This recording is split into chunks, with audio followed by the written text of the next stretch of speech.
আমার যে জন্মদিনের দিন ঢাকা আসা হবে এটা আমার প্রথমে ঠিক ছিল না, কিন্তু আম, যে মূলত যে কারণে আমার এবারে ঢাকা আসা, ঢাকা আগমন, সেই কারণটা জন্যে আমার শিডিউল আজকের দিনটা ছাড়া আর কিছু পারমিট করছিল না। সেই কারণে সিদ্ধান্ত নিয়ে যে 27 তারিখই যাব, এবং তাতে 27 তারিখ কলকাতার জন্মদিনের দিন কলকাতার ছেড়ে যদি অন্য কোনো শহরে থাকতে ভালো লাগার কারণ থাকে, সেটা ঢাকাই হবে। সেটা তার কারণ এটা এই শহরের সঙ্গে আমার নারীর বা আত্মিক যোগাযোগ। তো খুবই ভালো লাগছে ইনফ্যাক্ট জন্মদিনের দিন ঢাকা আসতে পেরে, এবং এত মানুষ আমাকে জন্মদিনের শুভেচ্ছা জানাচ্ছেন, আপনারা সকলে জানাচ্ছেন, এবং এত উষ্ণভাবে জানাচ্ছেন, অভিনন্দন জানাচ্ছেন, সেটা পেয়ে সেটা জেনে সেই অভিনন্দন গায়ে মেখে খুব ভালো লাগছে। ধন্যবাদ। আজব কারখানায় আপনি একজন রকস্টার ক্যারেক্টারে ভূমিকা পালন করছেন এবং আমরা জানি যে আপনার একটা ব্যান্ডও ছিল এক সময়। তো এটা কতটা হেল্প করেছে এবং যুক্ত হওয়ার ঘটনা যদি দেখতে। আমার একটা সামান্য যেটুকু গান বাজনার একটা ব্যাকগ্রাউন্ড আছে, বা যে গান বাজনার যে পরিমণ্ডলে আমি কিছুটা হলেও বড় হয়েছি, সেটা নিঃসন্দেহে হেল্প করেছে। আমি তো বলবো যে আমার ব্যান্ড থাকার থেকেও যেটা বেশি সাহায্য করেছে সেটা হচ্ছে যে আমার ইনফ্যাক্ট বাংলা লোকায়ত গান বাজনা নিয়ে দীর্ঘদিনের একটা আগ্রহ এবং একটা কিঞ্চিত আম, গবেষণাও আছে আর কি, বা একটা তাগিদ চিরকালই ছিল এটাকে জানার। বিভিন্ন লোকায়ত গান বাজনার যে ফর্মগুলো আমাদের দুই বাংলা মিলিয়ে যেগুলি আছে, সেগুলি সম্বন্ধে সম্যক ধারণা তৈরি করার একটা চেষ্টা বা তাগিদ আমার চিরকালই ছিল। আমি একটা সময় দোহার বা কালিকা প্রসাদ ভট্টাচার্যকে এখানে অনেকেই বা সকলেই হয়তো চেনেন। আনফর্চুনেটলি উনি আমাদের মধ্যে আজকে আর নেই। তাদের সঙ্গে একটা দীর্ঘ সময় সঙ্গ করেছি। তারও আগে আমার বাবা মার সূত্রে আমি দীর্ঘ সময় বাউল এবং ফকির সঙ্গ করেছি। তো আহ, আহ, সেই জিনিসটা আমাকে আজব কারখানার ক্ষেত্রে খুবই সাহায্য করেছে। তার কারণটা হচ্ছে যে আপনি বললেন যে আজব কারখানায় আমাকে একজন রকস্টারের চরিত্র দেখা যাবে। হ্যাঁ, ঠিক। আবার পুরোটা ঠিকও নয়। তার কারণটা হচ্ছে যে এই রকস্টারের একটা জার্নি আছে এই ছবি জুড়ে।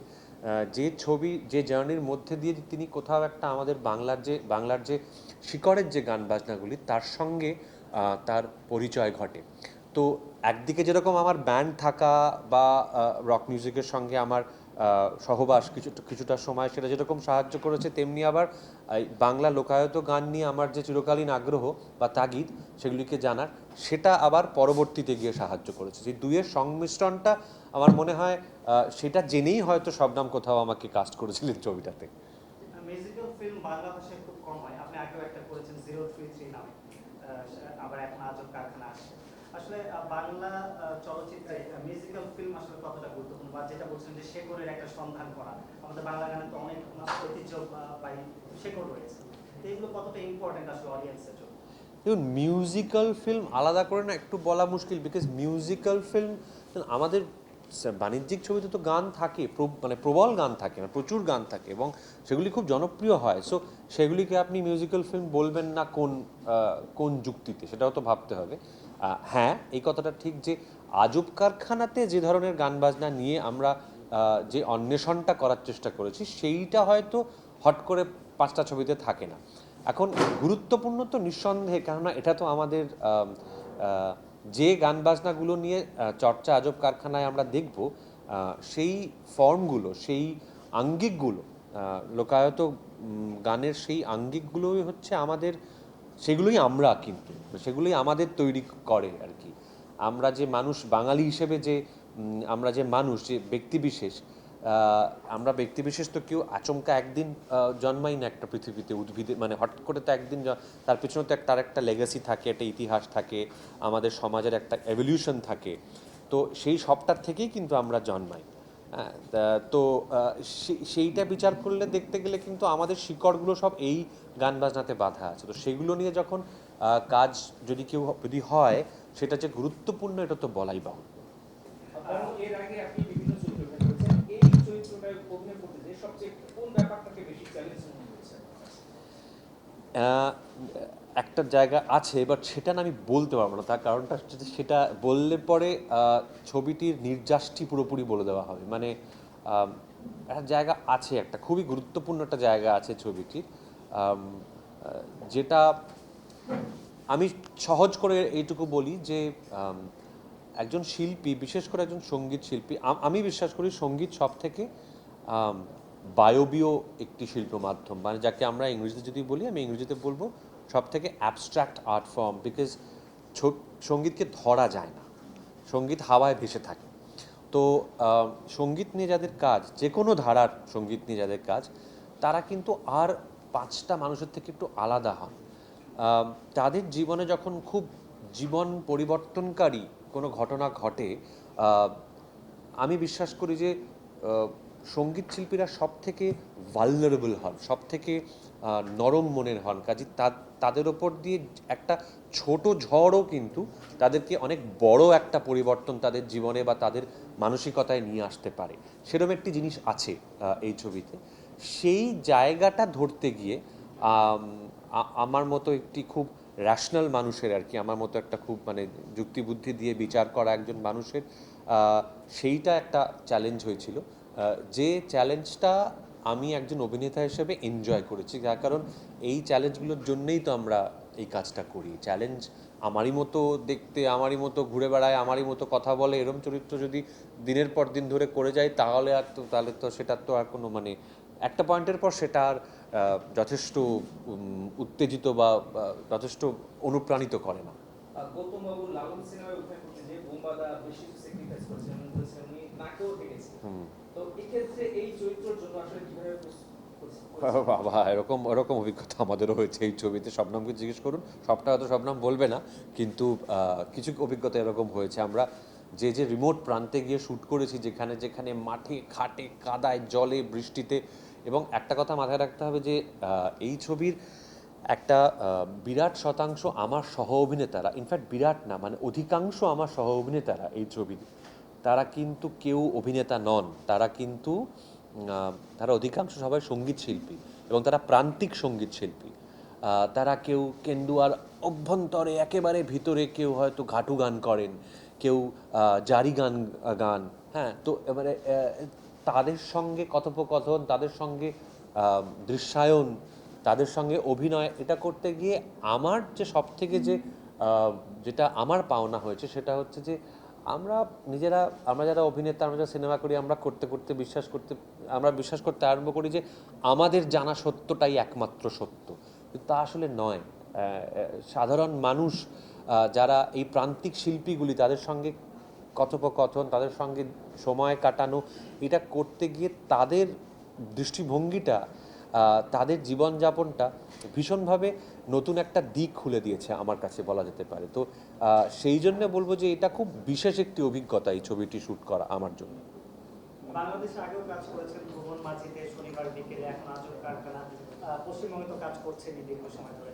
তো বাংলাদেশের সাথে মানে সিনেমার ক্ষেত্রে কি পার্থক্য দেখেন পশ্চিমবঙ্গের সাথে, বেসিক কোন বিষয়গুলো দেখেন চোখে পড়েছে? আমি বারবারই বলি যে দুরকম, আমি প্রথমে বলি যে প্রচুর মিল আছে। ফার্স্টলি অনেক অনেক অনেক অনেক মিল, আবার কিছু কিছু অমিলও আছে। যেরকম ধরুন, মিলের জায়গাগুলো আমি বলছিলাম, সবাই জানি কম বেশি।